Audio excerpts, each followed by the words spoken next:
بسم الله الرحمن الرحیم. راځو د ریفرنس اخرنۍ برخې ته. تاسې راشئ یو ټمپلیټ انتخاب کړئ، رینج ورکړئ، 40 پاراګراف ما جوړ کړو. تاسو به اکثره کتابو کې د انډیکس برخه لیدلې وي.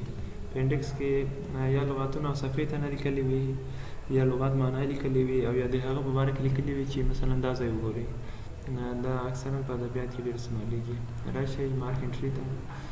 دلته لیکلي کراس ریفرنس، یو ریفرنس ولیکئ. مثلا ویډیو لپاره دلیکئ چې google.com. تاسو سی google.com که غواړئ چې د ویډیو برخې پوه شئ google.com انتخاب کړئ، د مارک ووهئ، دا مارک کېږي. بیا راشئ دلته راشئ کیورډ، راشئ مارک انټري ته. کرنټ پیج، کرنټ پیج څه معنی دی؟ د همدې صفحې شماره بیا ورسره راځي. دا به زه بیا مارک کړم.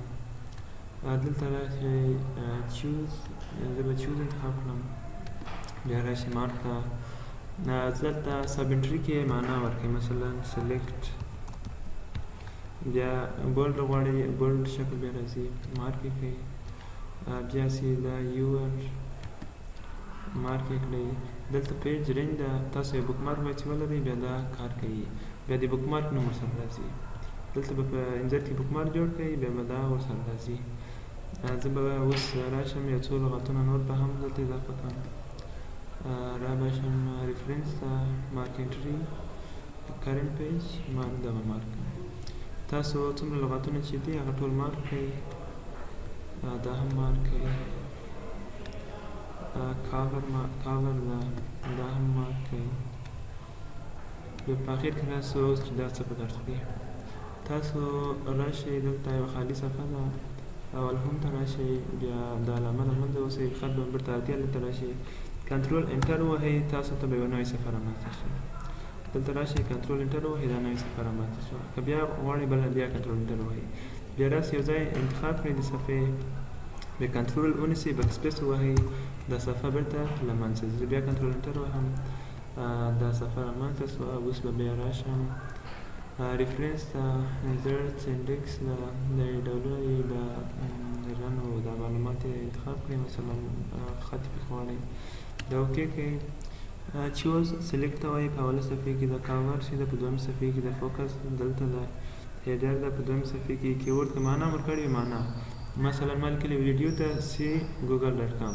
دا تاسو هر رقم چې مثلا ټول غواړئ چې سی استفاده کې معنا یې راولئ، بل هم پکې راولئ، یا غواړئ چې دا جلا جلا کړئ چې مثال دا په څه شي مربوط کېږي، مثلا په ایچ څه شی راځي، په کې څه شی راځي.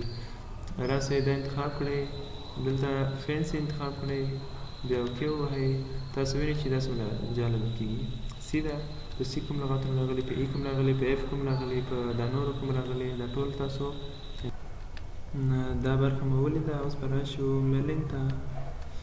میلینګ کې تاسو ریفرنس ټول برخه ولوستئ. راشئ میلینګ ته. میلینګ برخه مو په پاورپوینټ کې پبلیشر کې مکمل لوستې وه. فقط دلته انویلوپ بل لږ خبرې وکړم او لیبل نورې برخې مکمل ډول تاسو ولوستې دي. انویلوپ چې ده د خط پوسټ ته وایي. تاسو مثلا ادرس ورته لیکئ چې کابل افغانستان، یو ادرس ورته ولیکئ چې تاسو ته دا خط غواړئ هماغه ځای ته ولاړ شي. بل ریټرن ادرس چې ده بېرته کوم ځای ته راشي، یو ادرس دلته ورکړئ. که غواړئ چې دا په پوسټ کې وي، بیا دا امید لرې کړئ، بیا دا ادرس به دلته په پوسټ کې شامل وي. زه به راشم دلته ریټرن ادرس بېرته چا ته راشي، بېرته غزني افغانستان. بل الکترونیک پوسټیج دی. الکترونیک پوسټیج داسې یو سافټویر ده، تاسو ویب سایټ باندې ده، تاسو چې هلته ورسئ، بیا تاسو ته سټامپ درکوي. تاسو په ډایرکټ سټامپونه لیدلي وي، دا تاسو ته الکترونیکي سټامپ درکوي، یو امضا او یو سټامپ ده. دا الکترونیکي سټامپ ورکولو په خاطر ده.